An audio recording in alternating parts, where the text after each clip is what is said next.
Hey guys, this is Chris and welcome back to another edition of Hacking IELTS. In this episode, we're going to be seeing the interview once again with J.R. Lee here in Dubai, and we're going to see how he handled this speaking component of the IELTS exam. Let's see what tips he can pass on to you guys.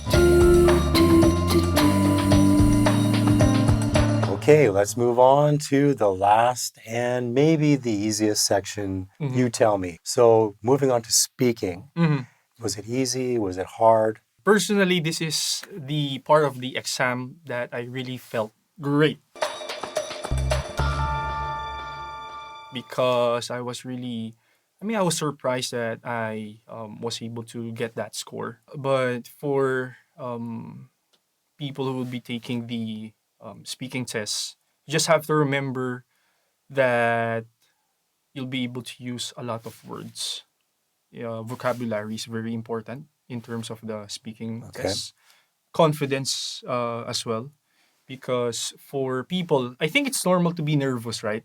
Because somebody is in front of you.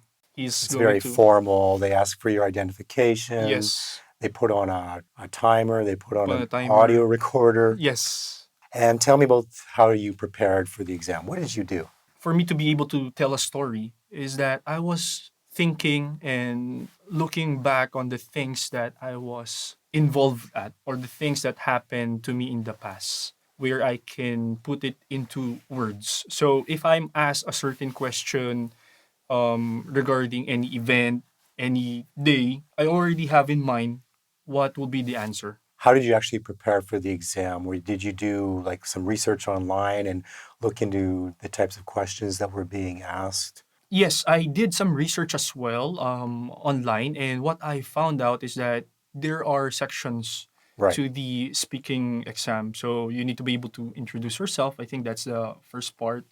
I don't part know if, part one, yeah. Pretty straightforward, introductory questions. Yes. I think basically just trying to put people at ease, make them feel comfortable for the exam. Yes. And then they're ready to go for parts 2 and 3. Yeah, parts 2 and 3. So basically, yes, like what you said, I prepared by researching online, and then it's also kind of tricky, Chris. So what do I mean by that is, of course, you'll get a lot of information online, right, on what questions, sample questions. But at the end of the day, it will always be different. So you need to expect the unexpected.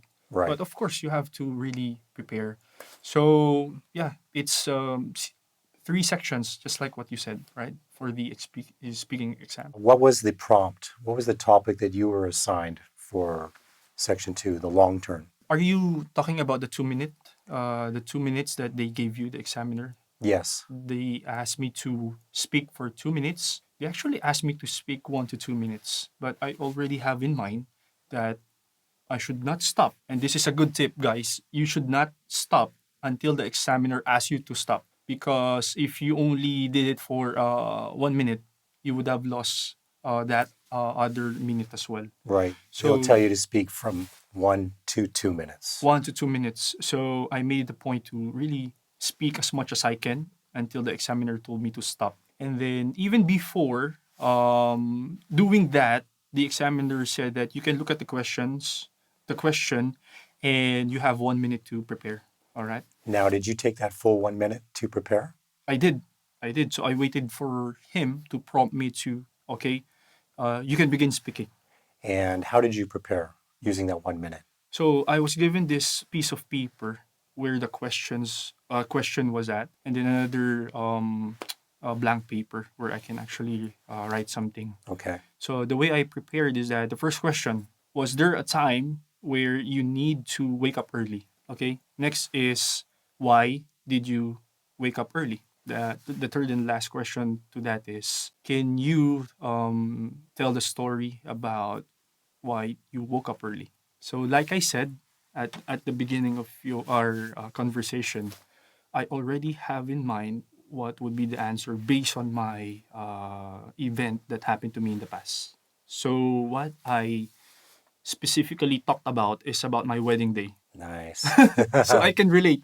That's great. I can relate to that Because if I were given a topic where I really didn't have any experience, I think this is the time where you need to be inventive and creative. Even if you did not experience that, you need to be able to really address that speaking test. But since that was a question, so obviously I need to wake up early in order for me to prepare, something like that. And I told the examiner what happened during that day. So And I of keep on course, it's talking. going to be a super memorable day. Super memorable day. Yeah, And I think I got lucky, to be honest with you, with that question. awesome. And then what about part three? Did you find that the questions in part three were related to the long term? No, Really? it was not related at all. And I Wow. was kind of surprised. Because that's more or less a dialogue, kind of an Mhm. interview. Yes. So after this, after me telling about the wedding, the next question was that, what can you say about solar power? Which really took me by surprise. So I'm being asked, what can you say about solar power? All right. The So which is, whole section after your long term yes, was related to solar power yes, entirely. entirely. All of the questions, everything. Yes. And he asked me what are the advantages, something like that. So totally different from the 2 minute question that he asked me. So that's basically what happened. Now, did you prepare in advance for any kind of questions that might be related to energy, renewable Yes. energy? You did. Yes. Surprisingly, yes. All right. Because again, it was based on my life experience. So I told him that there was this time in Abu Dhabi where's this called Master City, where everything is totally solar powered. So this city doesn't run with electricity. Right. All right. So I kept on explaining how this works. And I think for this question, it's much shorter. It's not a 2 minute. You're not required to answer it in a for that long for 2 minutes. And this will only like go for 1 minute. Yeah, and that should be more like a dialogue between the two of you. Yes. So it should really have a conversational flow. Mm-hmm. Maybe Mm-hmm. some of the questions were scripted. Well, that's kind of unexpected turn. Yes, yes, it is, right? It was Wow. so surprising. But like I said, based on my life experience, I was able to address those two major questions. So you just got online and you went through all kinds of different resources for speaking, like looking at different topics and Yes. preparing on them. Did you ever time yourself or with your wife? Did you guys do anything like that Yeah. or So practice interviewing each other? yeah, what we did is was to interview each other, so that I mean it's like pretending that she's the examiner and I'll be doing the Great. speaking. So Yeah. I think what will happen with that is you will gain confidence leading to the exam, because if you don't do that, or if you don't have someone to actually do that for you, maybe what you can do is look yourself at the mirror and then try to speak, and I think that will be helpful as well. Great tip.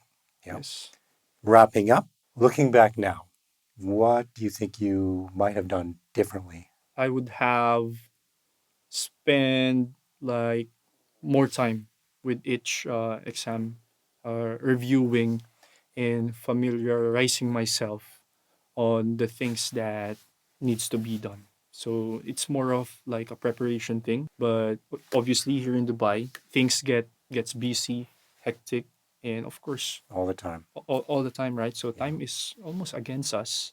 So what I did was like to allot at least an hour every day just to go through the test materials. Good strategy. Yeah, and then like I know you're into training. I know you like staying fit. yes, So it's very much the same way, right? It's something that you need to yes, be consistent with, yes, and you're not going to get fit in 2 or 3 weeks. It's the same yes, thing for the exam. It's yes, not going to happen overnight. exactly. So you need to kind of look at your test date and work backwards from that. How much Yes, time do I have to get ready? yes, And how much time can I throw at it every week, every night. Yes, and there shouldn't be like a wishful thinking that on testing day I will transform myself to become a person where I will be able to answer the questions. No, it's not like that. Of You need course to not. really practice, practice, and practice. I Yes. think there's sort of a misconception out there that even if you're a native speaker, that, oh, Mm. you're a native speaker, so you're going to get an 8.5 or a 9, no problem. Yeah.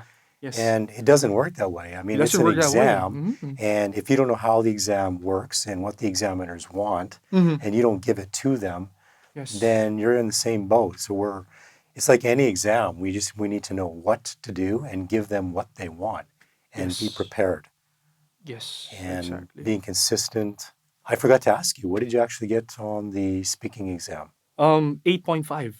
8.5. 8.5. Yes, yes. I'm surprised That's myself as awesome. well. Actually, both me and my wife, we had an 8.5 score. We took it in a British school. I just forgot the name, but we had the same examiner.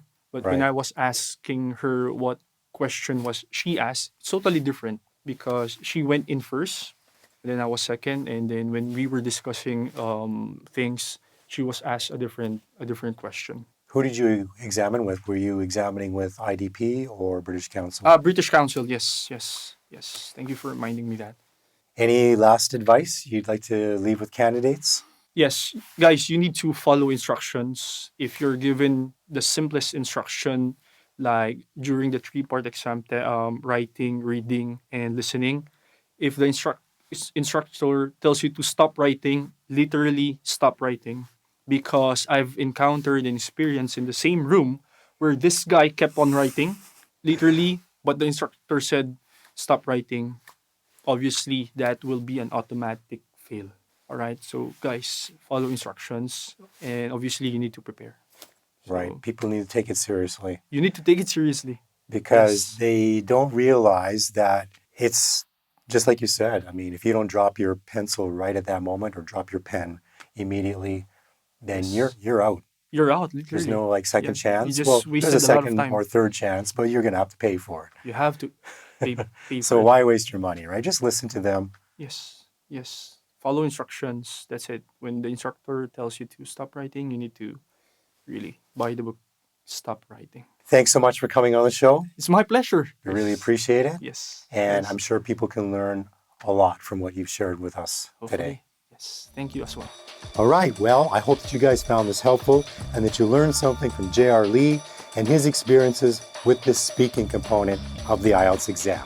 Don't forget to visit our courses online at hackingielts.com. We also have our exam guide available on Amazon and Apple Books. Take care, guys, and catch you in the next one.